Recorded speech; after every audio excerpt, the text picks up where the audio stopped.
দেখো বন্ধুরা, আজ 2025-এর অঘ্রাণের শেষ পূর্ণিমা। চাঁদটা একবারে জল জল করছে আকাশে।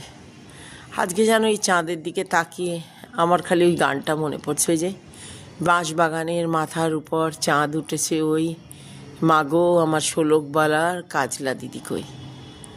হয়তো এখানে বাঁশবাগান নেই, আমার কাজলা দিদিও নেই, কিন্তু আমার এক দিদি ছিল, জানো, অনেক অল্প বয়সেই দিদি চলে গেছে। আহা, কোথায় গেছে, কেমন আছে কে জানে। হয়তো ওই আকাশের তারাদের মাঝে ও রয়েছে, হয়তো ও আমায় দেখতে পাচ্ছে। খুব মনটা বিষাদে ভরে যাচ্ছে।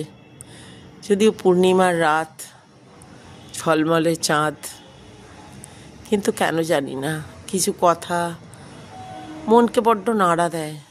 আজকে আমার তাই মনটা ভীষণ উদাস হয়ে যাচ্ছে। ভাবলাম তোমাদের সঙ্গে একটু শেয়ার করি বন্ধুরা।